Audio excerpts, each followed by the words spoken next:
Okay, I'm going to give some information on stillbirth or intrauterine fetal demise. So if you don't want to listen to this, please scroll on. Okay, here are the top recommendations that ACOG has put out for anyone who is currently pregnant but has a history of a stillbirth or intrauterine fetal demise. Number 1, prenatal genetic screening testing in the form of a quad screen or cell-free DNA like NIPT or NIPS is extremely important, so please don't decline that testing. Number 2, you should have an ultrasound between 18 to 20 or 18 to 22 weeks of gestation for a fetal anatomy assessment.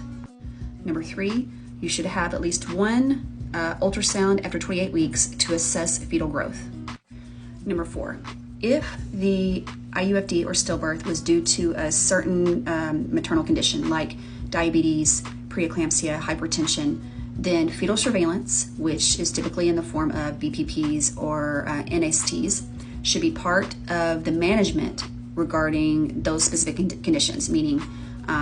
you're likely to still have those conditions in the current pregnancy. So recommendations for fetal surveillance should follow what the recommendations are for those conditions. For patients with a previous stillbirth or IUFD, after 32 weeks, once or twice weekly antenatal surveillance is recommended starting at 32 weeks and 0 days, or starting 1 to 2 weeks before the gestational age of the prior stillbirth or IUFD. If the stillbirth occurred before 32 weeks and 0 days of gestation, then the antenatal surveillance plan should be individualized for that patient. Number 5, for those with a history of stillbirth or IUFD, there should be a planned delivery at 39 weeks and 0 days, or as indicated by any other maternal or fetal conditions like maternal diabetes, hypertension, or if there's some kind of condition the fetus has that would warrant an earlier delivery than 39 weeks.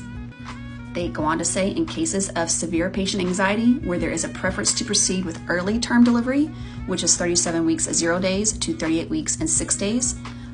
to prevent recurrent stillbirth, such decisions must incorporate the understanding of the increased risks of neonatal complications with early term delivery compared to the potential benefit. So what that says is, if you are someone who doesn't want to wait to 39 weeks and 0 days because of your anxiety or stress due to your previous stillbirth or IUFD, and you want to deliver before 39 weeks and 0 days,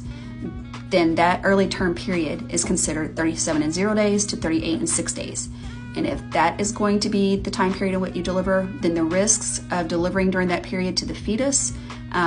versus any potential benefits of delivering early because of the prior IUFD or stillbirth have to be considered and discussed with your